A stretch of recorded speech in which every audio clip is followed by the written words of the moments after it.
Hello everyone. बच्चों, ये आपके स्टैटिक्स के अंदर कोरिलेशन चैप्टर की एक सीरीज़ है। अप्रॉक्स 10 से 12 लेक्चर्स हैं इस सीरीज़ के अंदर। और पूरे कोरिलेशन चैप्टर को अपन सीखेंगे, जो आपके यूजी और पीजी कोर्सेज में, डिप्लोमा कोर्सेज में काम आ सकता है पूरा चैप्टर। कोरिलेशन चैप्टर के अंदर जितने भी मेथड्स वगैरह हुआ करते हैं कोरिलेशन कैलकुलेट करने के, जो नॉर्मली यूजी और पीजी क्लासेस के अंदर ज़रूरत होती है, वो सारे मैं आपको इसके अंदर एक्सप्लेन करूँगा। और पूरी सीरीज़ के बाद में आपको एक प्रैक्टिस एक्सरसाइज की पीडीएफ फाइल भी दी जाएगी, तो आप पूरी सीरीज़ को समझते हुए बाद में उन एक्सरसाइज को भी करके देखें या फिर साथ साथ में करके देखें। आपको कोरिलेशन चैप्टर एकदम अच्छी तरह से समझ में आ जाएगा। ये इस सीरीज़ का फर्स्ट लेक्चर है। टोटल 10 से 12 लेक्चर्स के आसपास तक जाएगी ये पूरी सीरीज़ आपके। ठीक है, तो अपन आज कोरिलेशन के बेसिक्स के ऊपर बात करेंगे। कोरिलेशन क्या हुआ करता है, कोरिलेशन का यूज़, ऑब्जेक्टिविटी क्या है, मतलब क्या काम आता है ये मेथड, और कितने तरह के कोरिलेशंस वगैरह हुआ करते हैं, डिग्री ऑफ कोरिलेशंस क्या होती है। तो आराम से समझे। बेटर रिजल्ट के लिए बच्चे कोशिश ये करें कि सीरीज़ के जितने भी लेक्चर्स हैं वो सब आप अच्छी तरह से पढ़ें और समझें। देखो बच्चों, देखो कभी सबसे पहले अपन मीनिंग के ऊपर बात करेंगे ना, कोरिलेशन का मतलब क्या होता है। बच्चों, कभी कभी रियल लाइफ में अपन को ऐसी ज़रूरत पड़ती है, चाहे वो बिजनेस में भी पड़ सकती है, आपके घर के अंदर भी ज़रूरत पड़ सकती है, कोई डाटा का एनालिसिस करते वक्त, आप स्टूडेंट्स को अपने मार्क्स वगैरह के एनालिसिस वगैरह के भी वक्त ज़रूरत पड़ सकती है, इकोनॉमिक्स में ज़रूरत पड़ सकती है, फाइनेंस में ज़रूरत पड़ सकती है। कभी कभी हमें ज़रूरत पड़ती है ये जानने की कि कोई दो सीरीज़ है। ठीक है, डाटा की कोई सीरीज़ है। सीरीज़ का मतलब है ग्रुप ऑफ डाटा, खूब सारे डाटा आपको किसी ऑर्डर में दिए जाते हैं तो उसको अपन सीरीज़ बोलते हैं। व number of data given in an order sequence, तो उसको अपन सीरीज़ बोल देते हैं। तो आपके सामने दो सीरीज़ है, आप ये जानना चाहते हो क्या इन दोनों सीरीज़ के बीच में कोई कोरिलेशन है क्या, कोई संबंध है क्या। ठीक है, कोरिलेशन को हिंदी में सहसंबंध बोलते हैं। सहसंबंध का मतलब दोनों में आपस में संबंध। तो हम ये देखना चाहते हैं क्या दोनों के बीच में कोई संबंध है क्या। अब जैसे मान लेते हैं, एक एग्जांपल बताता हूँ। सपोज करें बच्चे, मैं आपको एक्स सीरीज़ देता हूँ और या वाई सीरीज़ देता हूँ। एक्स सीरीज़ के अंदर मैं आपको वर्किंग आवर्स बताता हूँ, वर्किंग आवर्स, और यहाँ पर मैं आपका रिजल्ट बताता हूँ इन परसेंटेज। यानी एक सीधी सिंपल सी बात, एक बच्चे ने पर डे कितने घंटे मेहनत और पढ़ाई की। ठीक है, एक बच्चे ने पर डे कितने आवर्स मेहनत की, पढ़ाई की, और उसका रिजल्ट क्या आया परसेंटेज में। जैसे कोई बच्चा दिन में केवल 1 घंटे पढ़ता था, उसका रिजल्ट आया 40%। कोई बच्चा दिन में 2 घंटे पढ़ा किया करता था, उसका रिजल्ट आता है 45%। कोई दिन में 4 घंटे पढ़ता था, उसका 60%। मैंने ये नहीं कहा कि जितना ज़्यादा पढ़ोगे हमेशा रिजल्ट ज़्यादा ही आता है। अपन एक इमेजिनरी और काल्पनिक एग्जाम्पल ले रहे हैं और कुछ नहीं है। एक बच्चा दिन में 5 घंटे पढ़ता था, वो 65% लाया। एक बच्चा 7 घंटे पढ़ता था, वो 70% लाया। एक बच्चा दिन में 10 घंटे पढ़ता था, वो 95% लाया। ठीक है, ऐसे दो सीरीज़ लिखी हुई है केवल। मैंने आपसे ये पूछा क्या बच्चे इन दोनों सीरीज़ में आपस में कोई रिलेशन है क्या, कोई को रिलेशन है क्या। क्या ऐसा है क्या कि जैसे जैसे x की वैल्यू बढ़ रही है वैसे वैसे y की बढ़ रही है। जब भी कोई दो चीज़ों में रिलेशन होता है ना बच्चों, तो उसको अपन डिपेंडेंट सीरीज़ बोलते हैं, डिपेंडेंट। ठीक है, डिपेंडेंट। और अगर कोई दो सीरीज़ है जिसमें कोई रिलेशन नहीं है, कोई डिपेंडेंसी नहीं है, तो उसको अपन इंडिपेंडेंट बोलते हैं। तो ये तो जेन्युइन सी बात है कि को रिलेशन हमेशा डिपेंडेंट सीरीज़ के बीच में निकाला जाता है। डिपेंडेंट सीरीज़ का मतलब, अब जैसे मैं कहता हूँ बच्चों, मैंने इतने घंटे मेहनत की और आपका रिजल्ट, तो बच्चे मेरी मेहनत और मेरे पढ़ने से आपके रिजल्ट से अच्छा थोड़ी ना होगा। तो कहते नहीं सर, ये दोनों सीरीज़ तो इंडिपेंडेंट है, आपकी मेहनत आपका परसेंटेज सुधारेगी, हमारी मेहनत हमारा परसेंटेज सुधारेगी। तो को रिलेशन हमेशा डिपेंडेंट सीरीज़ के बीच से में निकलता है, जो सीरीज़ एक दूसरे के ऊपर क्या होती है, डिपेंडेंट होती है। तो जैसे मान लो, अच्छा ये भी माना जाता है जैसे अपन एक्स और वाई सीरीज़ लिखते हैं ना, तो इसके अंदर बच्चों हमेशा वाई सीरीज़ जो हुआ करती है ना, वाई सीरीज़ वो x के ऊपर डिपेंडेंट हुआ करती है। ठीक है, y सीरीज x के ऊपर। वाई में चेंज होने के कारण एक्स नहीं बदल रहा है, वाई में चेंज होने के कारण एक्स नहीं बदल रहा है बच्चों, एक्स में चेंज होने के कारण कौन बदल रही है, वाई बदल रही है। तो बात सुने, समझें, आपको मैंने केवल 2 सीरीज दी और मैंने आपको केवल यही पूछा क्या बच्चे वाई सीरीज में होने वाले चेंजेस एक्स के चेंजेस के कारण हो रहे हैं क्या, मतलब वाई सीरीज में होने वाले चेंजेस क्या एक्स के कारण हो रहे हैं, क्या ऐसा हो रहा है क्या बच्चा जितने ज़्यादा घंटे पढ़ता है उतना उसका रिजल्ट अच्छा आ रहा है। अच्छा, ये सुन के समझ के सबने कहा कि यस सर, ठीक है, डायरेक्टली बोल दिया यस सर कि हाँ सर बिल्कुल जितने ज़्यादा घंटे पढ़ेगा, अपन एक्सेप्शंस की बात नहीं करते, जनरलिटी के ऊपर पढ़ा जाता है सब चीज़ें। जनरलिटी का मतलब जनरली तो यही है ना, जितने ज़्यादा घंटे मेहनत करोगे पढ़ोगे उतना अच्छा रिजल्ट रहेगा। तो किसी ने कह दिया हाँ सर वाई सीरीज़ में होने वाले चेंजेस एक्स के कारण हो रहे हैं, लेकिन हमारा पॉइंट ऑफ मैटर हाँ या ना जवाब देना नहीं है कि हाँ या ना में जवाब दो, हमारा मतलब है परसेंटेज में बताओ, परसेंटेज में। मैंने पूछा क्या वाई सीरीज़ में होने वाले चेंजेस एक्स के कारण हो रहे हैं, बच्चों ने कहा हाँ सर, तो मैंने कहा बताओ कितना परसेंट चेंज, वाई सीरीज में होने वाले कितने परसेंट चेंज एक्स के कारण हो रहे हैं। एक बात सुनो, ये जरूरी तो नहीं है ना बच्चों कि वाई सीरीज में होने वाले सारे चेंजेस एक्स के कारण ही हो रहे हैं। हाँ no doubt major changes Y series में होने वाले अधिकतर बदलाव एक्स के कारण ही हुए हैं, मेजर पार्ट एक्स के कारण ही। लेकिन मैंने आपसे यही पूछा कि बताओ वाई सीरीज में होने वाले चेंजेस एक्स के कारण हो रहे हैं बट कितने हो रहे हैं, परसेंटेज में जवाब दीजिए मुझे इसका। तो ये जवाब का जो आंसर है ना वो आपको कोरिलेशन टेक्निक दे सकती है या कोरिलेशन मेथड दे सकता है। यानी कोरिलेशन एक ऐसा मेथड है जो दो सीरीज में आपस में रिलेशन को परसेंटेज के अंदर क्या करता है, रिप्रेजेंट करता है या परसेंटेज में कैलकुलेट करवा सकता है। और जैसे मान लेते हैं बच्चों ये एक्स और वाई सीरीज थे जिसमें मैंने आर्स और रिजल्ट दिए, इसी तरह एक एग्जाम्पल इधर और देख लो। अगर आपने कभी भी इकोनॉमिक्स पढ़ी हो और इकोनॉमिक्स नहीं तो मार्केट के बारे में थोड़ा भी समझते हो तो उसके हिसाब से बताना। 2 सीरीज है बच्चों एक्स और वाई, एक है प्राइस की और एक है डिमांड की, ठीक है, प्राइस की और डिमांड की। प्राइस है मान लेते हैं 10, 20, 30, 40, 50 और डिमांड है बच्चे 500, ये यूनिट्स में ना कोई प्रोडक्ट की डिमांड 500, 400, 380, 350 और 250। अब आपको सबको ये तो पता ही होगा कि जैसे जैसे मार्केट में प्राइस बढ़ती है तो डिमांड गिरती है। तो देखो यहाँ पे भी यही हो रहा है, प्राइस बढ़ रही है और डिमांड घट रही है। लेकिन ये ज़रूरी तो नहीं है ना बच्चों कि डिमांड जो बढ़ती घटती है वो केवल प्राइस के कारण ही घटती बढ़ती है ना, कुछ और कारणों से भी हो सकती है। हम केवल ये जानना चाहते हैं कि वाई सीरीज में जो चेंजेस हो रहे हैं वो एक्स के कारण हो रहे हैं, ठीक है, मानते हैं एक्स के कारण हो रहे हैं, बट हमें परसेंटेज के अंदर ये बता सकते हो क्या डिग्री ऑफ कोरिलेशन, मतलब वाई सीरीज में होने वाले कितने परसेंट चेंजेस एक्स के कारण हो रहे हैं। तो बिल्कुल बता सकते हैं, लेकिन इसके लिए अपन को क्या करना होगा, कोरिलेशन टेक्निक की ज़रूरत पड़ेगी। तो कोरिलेशन बच्चों एक स्टैटिस्टिकल मेथड है, मैथमेटिकल मेथड भी कह सकते हैं इसको, जो आपको 2 सीरीज के बीच में कोरिलेशन को परसेंटेज के अंदर क्या करता है, कैलकुलेट करवा देता है। तो पहले मीनिंग लिख लेते हैं इसका। देखो बच्चे, correlation is a mathematical tool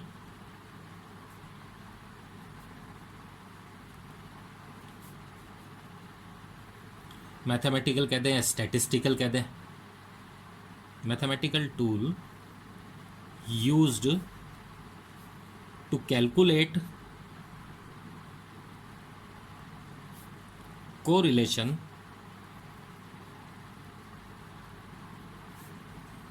between 2 or more series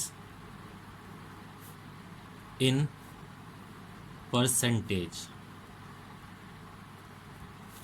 इसका मतलब होता है बच्चे कोरिलेशन का जब आप आंसर निकालते हो ना तो कोरिलेशन आंसर हमेशा परसेंटेज में आया करता है। परसेंटेज का मतलब है जैसे अपन ये कह सकते हैं, सपोज करो 0.80 आया, 0.90 आया, तो 0.80 का मतलब होता है बच्चों 80% कोरिलेशन है ना। 0.80 का मतलब क्या होता है 80%।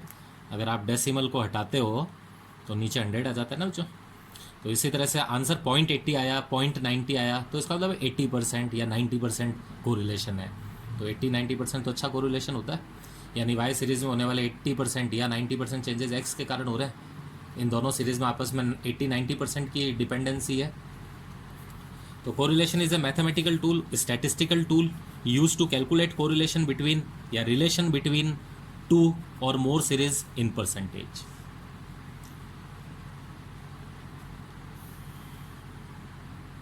बच्चे कोरिलेशन को आर साइन से रिप्रेजेंट किया जाता है, ठीक है। कोरिलेशन का साइन आर हुआ करता है।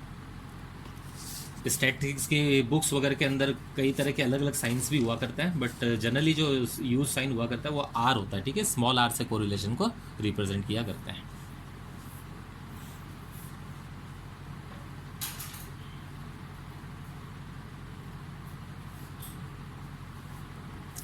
अच्छा, कोरिलेशन के टाइप्स की जब बात करते हैं तो ये थोड़ा सा थ्योरेटिकल टॉपिक है, इसको अपन थोड़ा कम लेंगे। मैं इस सीरीज़ के अंदर लेक्चर सीरीज़ में आपको न्यूमेरिकल्स और प्रैक्टिकल्स ज़्यादा पढ़ाने पर फोकस करूँगा। तो एक जनरली जो क्वेश्चन काफ़ी बार एग्जाम्स वगैरह में पूछा जाता है उसके ऊपर अपन बात कर लेते हैं।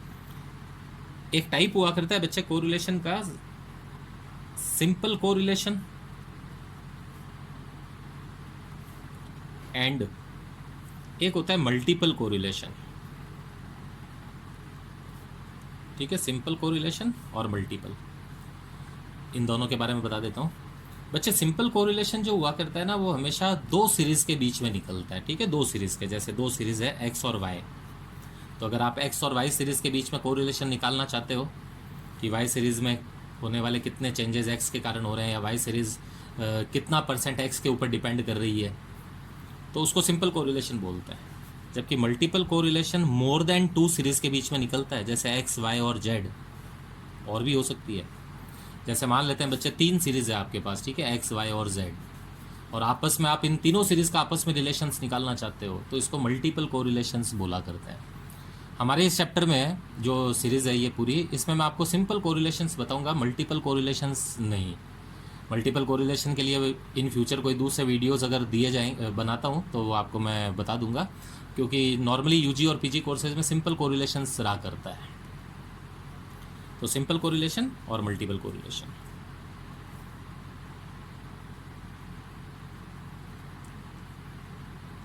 इसी तरह से बच्चे जो जनरली यूज्ड है ना, मैं उनके ऊपर बात कर रहा हूँ। एक होता है negative correlation, positive correlation, negative correlation and positive correlation. ये आप हो सकता है जानते हो। नेगेटिव कोरिलेशन का मतलब हुआ करता है, वैसे तो ये कह दूं कि जब आंसर माइनस में आएगा तो वो आपका नेगेटिव कोरिलेशन होगा। इसका मतलब ये होता है दोनों सीरीज में ऑपोजिट रिलेशन है।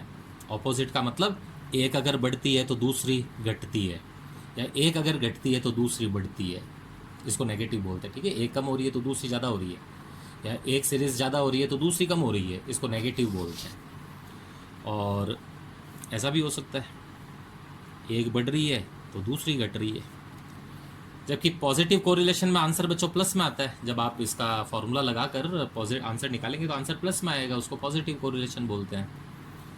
इसका मतलब होता है जब दोनों सीरीज़ के अंदर सेम डायरेक्शन में मूवमेंट होता है। सेम का मतलब एक घटता है, एक सीरीज़ के अंदर डाटा कम हो रहा है तो दूसरी में भी कम हो रहा है, या एक में बढ़ रहा है तो दूसरे में भी बढ़ रहा है। तो जब भी दोनों सीरीज में चेंजेस ऑपोजिट वे में हो तो वो नेगेटिव कोरिलेशन होता है बच्चों, और जब भी पॉजिटिव वे में हो तो उसको अपन पॉजिटिव कोरिलेशन बोलते हैं। जैसे इधर देखो बच्चों, इसमें 1 2 4 5 सीरीज बढ़ रही थी, ये एक्स सीरीज बढ़ रही थी, तो बच्चे देखो 40 45 60 65 ये भी बढ़ी रही थी, तो ये बढ़ रही है ये भी बढ़ रही है। तो इसके अंदर जब आप कोरिलेशन निकालोगे ना तो आंसर प्लस में आएगा इसका आंसर, तो ये पॉजिटिव कोरिलेशन होता है।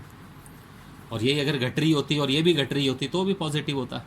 जबकि इसमें देखो बच्चे, इसमें उल्टा हो रहा है। इसमें एक अगर बढ़ रही है, जैसे 10 20 30 बढ़ रही थी, तो 5 40 30 ये कम हो रही थी, एक बढ़ रही है एक घट रही है। तो ऑपोजिट नेचर जब चलता है दोनों सीरीज का तो वो नेगेटिव कोरिलेशन हुआ करता है। ठीक है, ये जनरली डिफरेंस काम के हुआ करते हैं, सिंपल, मल्टीपल, नेगेटिव को। इसके अलावा एक लीनियर और कर्विलियर कोरिलेशन भी होता है, वो थोड़ा डायग्रामेटिक में हुआ करता है। ठीक है, डायग्राम जब समझ रहे होते हैं तब, बट जो मेन काम के हैं वो भी इस सीरीज़ के अंदर चल रहे हैं।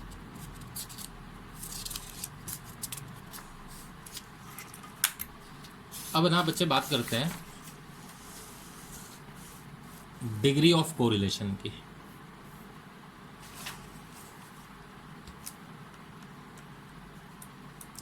डिग्री ऑफ कोरिलेशन, अभी तक हमने कोई मेथड पढ़ना नहीं शुरू किया है बच्चों। ठीक है, ये कोरिलेशन के मेथड शुरू करने की प्रीलिमिनरीज है, मीनिंग वगैरह समझ रहे हैं कोरिलेशन का।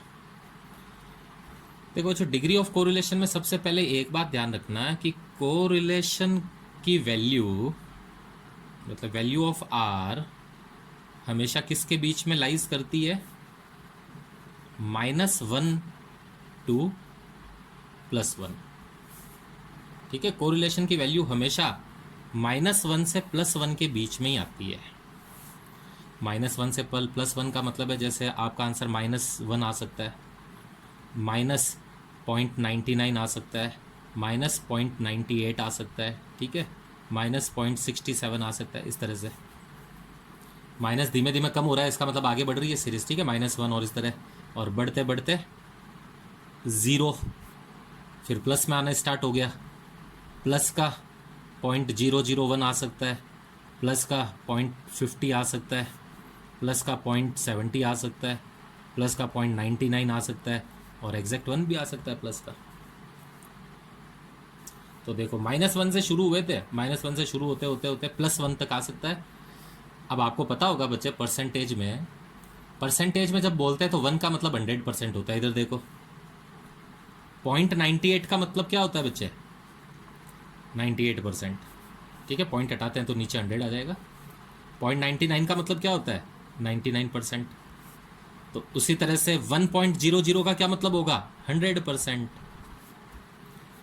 तो बच्चे, दो सीरीज के अंदर 100% से ज़्यादा कोई रिलेशन थोड़ी ना हो सकता है कभी भी। ज़्यादा से ज़्यादा ये हो सकता है कि वाई सीरीज में होने वाले 100% चेंजेस एक्स के कारण ही हो रहे हैं। ठीक है, वाई में होने वाले 100% चेंजेस एक्स के कारण ही हो रहे हैं। तो बच्चे, इससे ज़्यादा कोरिलेशन नहीं हो सकता। क्या आपके किसी रिजल्ट में परसेंटेज 100 से ज़्यादा आ सकते हैं क्या? तो बस वही बात है, परसेंटेज की हायर लिमिट 100 मानी जाती है। तो यहाँ पर -1 का मतलब होता है -100%, +1 का मतलब होता है +100%। यानी आपका आंसर +1 से -1 के बीच का कोई रहेगा, क्योंकि नॉर्मली आंसर हम डेसिमल्स में निकाला करते हैं, 0.80, 0.60, 0.50। 1 से ज़्यादा आंसर आ रहा हो ना बच्चों, तो समझ जाना गलत कर दिया है ना। 1 से कभी भी ज़्यादा आंसर आ रहा हो, भले माइनस में या प्लस में, तो समझना गलत कर दिया है इस सॉल्व को, आप क्वेश्चन को आपने। अब देखो डिग्रीज। बच्चे, अगर कभी भी आपका आंसर राइट 1 आता है, चाहे प्लस या माइनस, बच्चे प्लस और माइनस का मतलब केवल नेगेटिव और पॉजिटिव कोरिलेशन है, ये ध्यान रखना। इस चैप्टर में माइनस और प्लस डायरेक्शन को बता रहे हैं, नेगेटिव या पॉजिटिव, कम या ज्यादा को नहीं बता रहे हैं। किसी ने कहा तेरे नंबर कितने आए, तो मैंने कहा +90, किसी दूसरे ने कहा मेरे -10 आए हैं। तो बच्चे, मार्क्स के अंदर माइनस गंदा होता है, अपन वहां पे कह सकते हैं देख तेरे तो नेगेटिव मार्किंग ज्यादा हो गई, तेरे नंबर माइनस में आए हैं। यहां पर माइनस कम को रिप्रेजेंट नहीं कर रहा है, यहां पे माइनस नेगेटिव रिलेशन को कर रहा है। अभी आपको क्या समझाया था? दो सीरीज में अगर ऑपोजिट रिलेशन होता है, दो सीरीज में ऑपोजिट होता है, तो वो नेगेटिव होता है, तो आंसर माइनस में आएगा। और अगर दोनों में पॉजिटिव रिलेशन होता है तो आंसर प्लस में आएगा। यानी यहां पर माइनस और प्लस कम या ज्यादा को नहीं रिप्रेजेंट कर रहे, बल्कि डायरेक्शन को रिप्रेजेंट कर रहे हैं कि नेगेटिव रिलेशन है या पॉजिटिव रिलेशन है। ज्यादा है या कम है ये तो परसेंटेज से पता चलेगा। नंबर कितना लिखा हुआ है, 0.80 लिखा हुआ है, 0.70 लिखा हुआ है, 0.20 लिखा हुआ है, इससे पता चलेगा।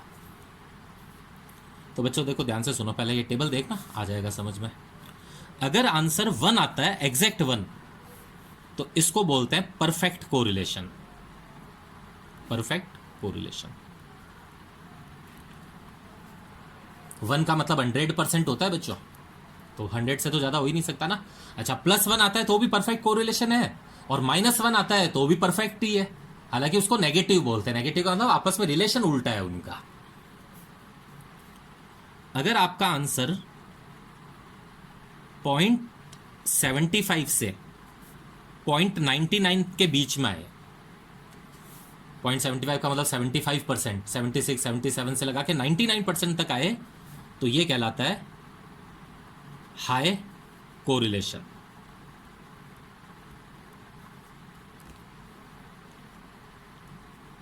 इसी तरह अगर आपका आंसर 0.25 से लगाकर 0.74 के बीच में आए, ठीक है, 0.25 से लगाकर 0.74 के बीच में आए, तो इसको बोलते हैं बच्चे मॉडरेट। मॉडरेट का मतलब है ठीक ठाक कोरिलेशन है ना तो बहुत ज़्यादा है ना बहुत कम है। और अगर आपका आंसर 0.01 से लगाकर 0.24 के बीच में आए तो उसको बोलते हैं लो कोरिलेशन, कम है कोरिलेशन। और अगर आपका आंसर 0 ही आ जाए तो इसको बोलते हैं नो कोरिलेशन। दोनों सीरीज में आपस में कोई कोरिलेशन नहीं है। आ जाता है बच्चों कभी कभी माइनस में आंसर तक आ जाता है कि दोनों सीरीज में कोई रिलेशन नहीं है। ये हुआ करती है बच्चे डिग्री। दो बातें ध्यान रखना, एक तो ये टेबल ध्यान रखना किसके आंसर बीच में आंसर आता है तो क्या बोलते हैं उसको, और दूसरा ये ध्यान रखना कि कोरिलेशन का आंसर हमेशा किससे कहाँ तक के बीच में रहता है, -1 से लगाकर +1 के बीच में रहता है। और अब बच्चे ना अपन मेथड्स के ऊपर एक मैं लिस्ट बता देता हूँ कोरिलेशन निकालने के कौन कौन से मेथड होते हैं, फिर सेकंड लेक्चर से अपन एक एक करके मेथड सीखेंगे। देखो बच्चों 7-8 मेथड होते हैं कोरिलेशन निकालने के मेन। उसमें फर्स्ट मेथड होता है काल-पियर्सन। काल-पियर्सन तो पर्सन का नाम है, आदमी का नाम है किसी। काल-पियर्सन कोफिशिएंट ऑफ कोरिलेशन, या फिर आप कह दो काल-पियर्सन कोरिलेशन। अब इस काल-पियर्सन कोरिलेशन में है तो पर्सन एक, लेकिन इनों के अंदर फॉर्मूले 2-3 आएंगे बच्चों, अलग अलग है ना। काल-पियर्सन में भी अलग अलग है, 2-3 मेथड आएंगे। एक आएगा डायरेक्ट मेथड, एक आएगा बच्चों इनडायरेक्ट मेथड, एक आएगा डायरेक्ट वैल्यू मेथड। ठीक है, ये डायरेक्ट है जबकि ये डायरेक्ट वैल्यू है, वैल्यू मेथड। एक आएगा बच्चे कोरिलेशन इन ग्रुप्ड फ्रीक्वेंसी सीरीज। ये सब काल-पियर्सन मेथड के ही अलग अलग कंपोनेंट्स है।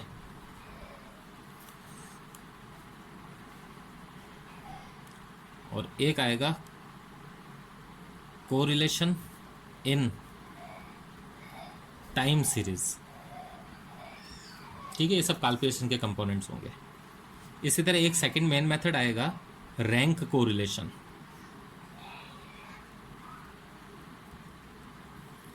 थर्ड मेथड एक आएगा concurrent deviation method. Fourth number पर आता है बच्चे एक, अच्छा फोर्थ और फिफ्थ मेथड जो मैं लिख रहा हूँ ये इस वीडियो सीरीज के अंदर एक्सप्लेन नहीं किए जाएंगे क्योंकि ये बहुत कम कोर्सेज के अंदर कोर्स में हुआ करता है। अगर इन वीडियो को देखने वाला कोई भी बच्चा इनको देख रहा है और इनसे सीख रहा है और उनके कोर्सेज में भी ये नीचे वाले 2 मेथड हो तो वो मुझसे संपर्क कर सकता है, मैं इन 2 मेथड के वीडियोस भी उनको अवेलेबल करवा दूंगा। एक हुआ करता है लीस्ट स्क्वायर मेथड।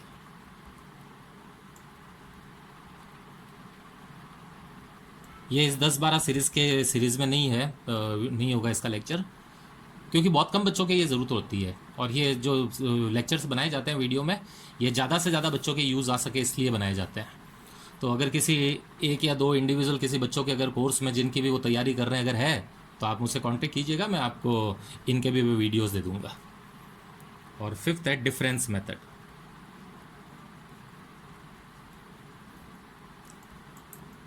बस ये मेन मेथड्स हैं बच्चे, बाकी किसी अलग अलग बुक्स की मतलब ऑथर्स की बुक में एक आध कम ज़्यादा होता रहता है। अब जैसे काल-पियर्सन के अंदर खुद देखो ये अलग अलग मेथड है बच्चे, 1 2 3 4 5 5 मेथड होंगे काल-पियर्सन में अलग अलग, फिर 6 7 8 9, ठीक है, इस तरह से 9-10 मेथड हुआ करते हैं। ये आपके फर्स्ट लेक्चर है अच्छा, इसके बाद है ना आपका अगला लेक्चर के अंदर मैं एक एक करके ये सारे मेथड बताऊंगा। टोटल 9 मेथड आपको दिख रहे हैं यहाँ पर, ठीक है। तो 9 होंगे तो लगभग 9-10 लेक्चर्स की ज़रूरत अपन को पड़ेगी। एंड के अंदर आपको एक प्रैक्टिस एक्सरसाइज अवेलेबल करवाई जाएगी। चले बच्चे, सेकंड वीडियो का वेट करें, आप यहाँ तक के नोट्स वगैरह प्रिपेयर कर लें, फिर इसका अगला वीडियो देखें।